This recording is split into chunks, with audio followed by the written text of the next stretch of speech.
Hamas ബന്ദികളാക്കിയ Israeli തടവുകാരെ കൈമാറുന്നത് ആരംഭിച്ചു. റെഡ് ക്രോസ് പ്രതിനിധികൾ ബന്ദികൾക്ക് സമീപമെത്തി. ഇസ്രയേൽ ഹമാസ് യുദ്ധം അവസാനിച്ചെന്ന അവകാശവാദവുമായി ഈ ഘട്ടത്തിൽ ഡൊണാൾഡ് ട്രംപും രംഗത്തെത്തിയിരിക്കുന്നു. സമഗ്ര വിവരങ്ങളുമായി PJ അരുൺ ന്യൂസ് ഡെസ്കിൽ നിന്നും ചേരുകയാണ്. PJ, എന്തൊക്കെയാണ് ഇപ്പോഴത്തെ ഗാസയിലെ ഇസ്രയേലിലെ അതിർത്തിയിലെ വിവരങ്ങൾ? അജിംഷാദ്, എന്തായാലും ഈ ഗാസയിൽ താൽക്കാലികമായെങ്കിലും കരയുദ്ധത്തിന് ഒരു അറുതി വന്നിരിക്കണമെന്ന് വേണം കരുതാൻ. കാരണം ഇപ്പോൾ നമുക്ക് ഏറ്റവും പുതുതായി പങ്കുവയ്ക്കാൻ കഴിയുന്ന വിവരം അനുസരിച്ച് ഹമാസ് തടവിലാക്കിയ 20 ബന്ദികളെ ആദ്യഘട്ടത്തിൽ മോചിപ്പിക്കും. അതിൻ്റെ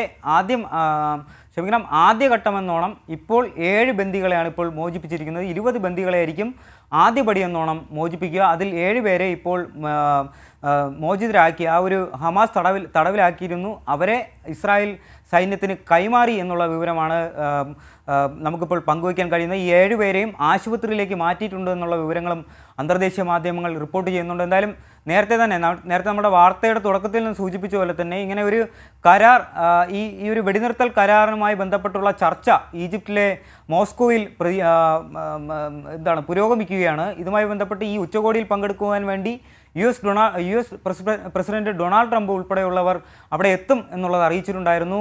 ഇതിൻ്റെ ആ യാത്ര പുറപ്പെടുന്നതിന് മുന്നോടിയായി അദ്ദേഹം ഒരു പ്രതികരണം നടത്തിയിരുന്നു. ഇസ്രായേലും ഹമാസുമായിട്ടുള്ള യുദ്ധത്തിന് താൽക്കാലികമായെങ്കിലും ഒരു ശമനം ഉണ്ടായിരിക്കുന്നു, അങ്ങനെ ഒരു വെടിനിർത്തൽ കരാറിലൂടെ ഒരു യുദ്ധം അവസാനിക്കപ്പെട്ടിരിക്കുന്നു എന്നുള്ള തരത്തിലുള്ള അവകാശവുമായി ട്രംപ് രംഗത്ത് വന്നിട്ടുണ്ട്. എന്തായാലും അതുമായി ബന്ധപ്പെട്ടുള്ള വിവരങ്ങൾ തന്നെയാണ് നമുക്കിപ്പോഴും പങ്കുവയ്ക്കാൻ കഴിയുന്നത്. നമുക്ക് ദൃശ്യങ്ങളിൽ കാണാം. 7 ഹമാസിൻ്റെ പക്കലുണ്ടായിരുന്ന 7 ഇസ്രായേലി പൗരന്മാരെയാണ്, അല്ലെങ്കിൽ ഇസ്രായേൽ സേനയുമായി ബന്ധപ്പെട്ട് പ്രവർത്തിച്ചിരുന്ന പൗരന്മാരെയാണ് ഇപ്പോൾ വിട്ടയക്കുന്നത്.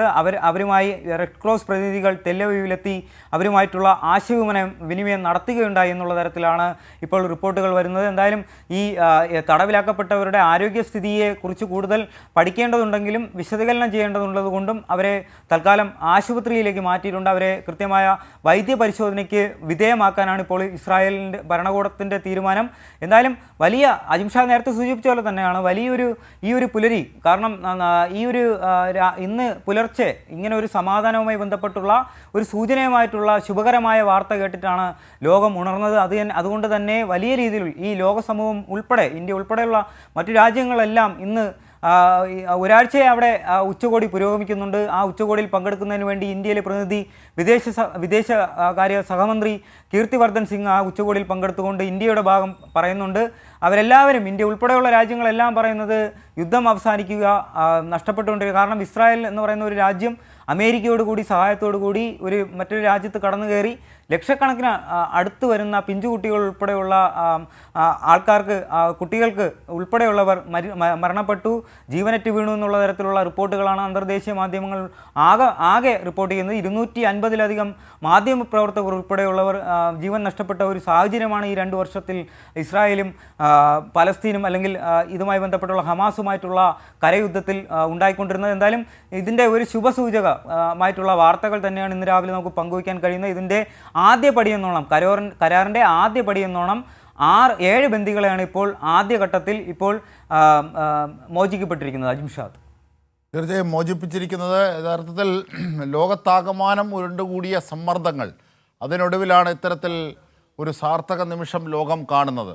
കാരണം ഹമാസ് നടത്തിയതും അതിനുശേഷം പൊട്ടിപ്പുറപ്പെട്ട ഇസ്രയേലിൻ്റെ അക്രമങ്ങളും, അതിനുശേഷം ഇസ്രയേൽ തടവിലാക്കപ്പെട്ടവർ മോചിപ്പിക്കാം എന്നുള്ള കരാറിലേക്ക് എത്തുന്നതും, അങ്ങനെ വെടിനിർത്തലിലേക്ക് എത്തുന്നത് ലോകത്തിൻ്റെ വലിയ സമ്മർദ്ദത്തിനൊടുവിലാണ്. ഇപ്പോൾ അമേരിക്കൻ പ്രസിഡൻ്റൊക്കെ ഇതിൻ്റെ അവകാശവാദം ഉന്നയിച്ച് രംഗത്തെത്തിയിട്ടുണ്ട്. എങ്കിൽ പോലും ഈ ഗാസ സ്ട്രിപ്പ് ഈ അർത്ഥത്തിൽ കല്ലോട് കല്ല് അവശേഷിക്കാത്ത വിധം ആക്കി തീർത്തതുമൊക്കെ ഇതിൻ്റെ പിന്നിൽ പ്രവർത്തിച്ച ശക്തികളൊക്കെ നമുക്കറിയാവുന്നതാണ്. അപ്പോൾ ഇങ്ങനെയൊക്കെയുള്ളൊരു ഘട്ടത്തിൽ ആണ് വളരെ ആശ്വാസകരമായ ഈ വാർത്ത വരുന്നത്. ഇപ്പോൾ ബന്ദികളെ കൈമാറുന്നു.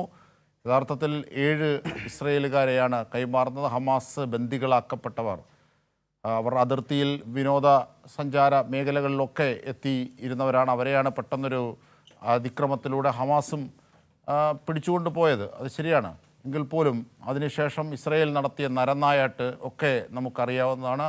എന്തായാലും ഒരു സമാധാനത്തിലേക്ക് എത്തിയിരിക്കുന്നു ലോകം. ഇതൊരു ചരിത്ര മുഹൂർത്തം കൂടിയാണ്, ഒരു ചരിത്ര നിമിഷം കൂടിയാണ്.